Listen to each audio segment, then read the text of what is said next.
Hello, my name is Yoganand Michael Carroll, and I am a director in the Pranakriya School of Yoga Healing Arts.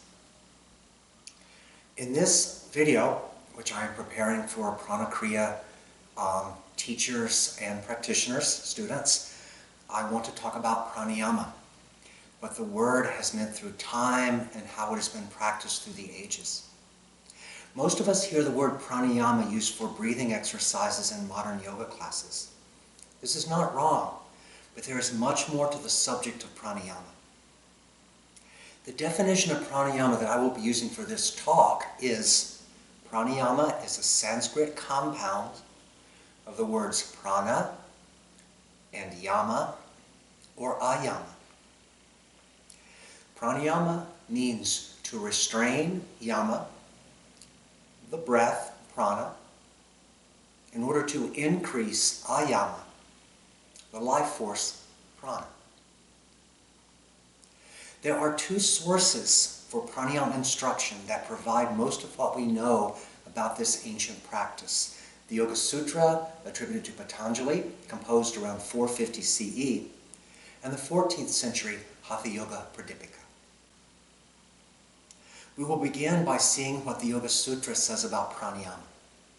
Then we will look back to what pranayama was before the Yoga Sutra. The author of the Yoga Sutra was a synthesizer, not an innovator. There is very little in the Yoga Sutra that is original. Patanjali's mastery was in putting together a variety of different practices and ideas into a cohesive system. So we will explore the roots of pranayama before Patanjali to see what he inherited to work with. But we'll see what emerges when we re-examine the Yoga Sutra from the background of what came before. From there, we will explore how pranayama evolved up to the 14th century Hatha Yoga Pradipika, and from there into modern times. When we look at such a large swath of history, we find many ideas that circulated, combined, and then recombined. Practitioners took materials from earlier times and reinterpreted them in light of their current understanding to generate new understandings and practices that they passed on to those who came after. This is not meant to be an exhaustive history of pranayama. I will be focusing on aspects of pranayama that are not well known. Instead of trying to answer all of your questions, I hope to inspire you to continue to study and practice with some new information and perhaps more leads to follow. The Yoga Sutra describes pranayama in the second pada or chapter, in the outline of the eight-limb path. Instruction in pranayama comes immediately after remarks about asana. For Patanjali, asana is a seated position where one is doing the least possible in the world. You are not lying down where you could fall asleep, and you are not standing, walking, or grasping. You are doing the least, yet remaining alert.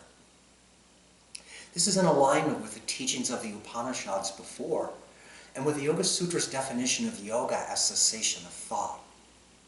There is evidence in the text that for Patanjali, asana was simply a seat where pranayama could be practiced as a precursor to meditation. Asana is a stable and comfortable position. This is obtained by relaxation of effort and complete absorption on the infinite. The first commentary composed on the Yoga Sutra was by a person named Vyasa. Many scholars believe that Vyasa actually composed the Yoga Sutra and then later composed a commentary on it. This is because the writing style of the commentary and the writing style of the Yoga Sutra are identical. In his commentary, Vyasa gives 12 postures that fit the description. Some asanas on the list are not known today, but the ones that we do know are seated postures. And many of those whose names we don't recognize end with or contain the word nishad, meaning mountain, indicating a stationary, possibly seated posture. In that stable posture, interrupting the movement of inhalation and exhalation is called pranayama. So asana comes first. It is usually assumed that a steady seated posture is implied as a base in which pranayama can be practiced. The text tells us that pranayama is contrary to the normal flow of breath. So for the author, of the Yoga Sutra, pranayama is an exercise that changes the breath for specific effects that we will learn about very soon. Pranayama, is external, internal, or still, regulated by time, place, and number, and is long or deep or short, meaning quick, shallow, or subtle. Pranayama is described as having three aspects: breathing in, breathing out, and holding, or baya, exhaling, abhyantara, inhaling, or stamba, holding. This is really all that you can do with breath, different combinations of these three. He isn't giving us any specific combinations, just saying that these are the actions we have to work with. Other variables are place, time, and number. The pranayamas will have different effects practiced at different times during the day. For example, Bhastrika pranayama practiced in the morning could bring clarity to the whole day. Sometimes mystic yogis would practice it before going to sleep at night. This would generate vivid dreams that they considered transcendental or spiritual. Place is important also. Anuloma Viloma pranayama practiced on the top of a mountain feels very different from the same pranayama practiced in a cave. Practice in a safe place, such as a yoga studio or your practice room at home, could have one effect. But imagine practicing it in a graveyard or a cremation ground in the middle of the night. Some yogis did this in ancient times, and very likely the pranayama had a unique effect in those environments. Ujjayi is long and Bhastrika is short. Ujjayi and Sikari pranayamas are subtle. A tremendous variety of combinations is possible here. Patanjali is giving us an overview without details such as specific techniques. How will we know which combination is intended? For that, we need to know the desired effect. If we know what is our aim, we can sequence the techniques to that end. Patanjali says there is a fourth stage that transcends the internal and external realms. Pranayama is the physical movements, and these restrictions of breath should lead to something that is not physical. The physical actions create a mental state or have an effect on consciousness. In later texts, such as the Hatha Yoga Pradipika, students were instructed to practice Anuloma Viloma for an hour, 4 times a day. The Hatha Pradipika says, in the morning, at noon, in the evening, and at midnight, one should offer the practice of kumbhaka, breath retentions, gradually building up to 80 breaths. 80 breaths, or 40 rounds of Anuloma Viloma, take most students about an hour. This could lead to a transcendent state of consciousness. Students were also instructed to hold their breath until their body was full of yoga fire, or until they entered the no-mind state. Both could easily be referred to by this verse. And the Yoga Sutra says, as a result of this, the covering of the inner light is removed. The active process of pranayama, practiced correctly, leads to an inner process that dissolves the covering of the light and allows the light of the self to be seen. The image of something covering or obscuring the inner self occurs several times in the Yoga Sutra. For example, in his definition of yoga, chapter 1, verses 2 and 3, the Yoga Sutra states that yoga is stopping the activities of the mind, then the self abides in the self. What is the effect of this covering of the light being removed? And the mind becomes fit for dharana. When the covering of the inner light is removed, the mind becomes capable of dharana, meditation. It is implied that the dharana happens on the inner light, or that the inner light provides an inner vision that allows dharana.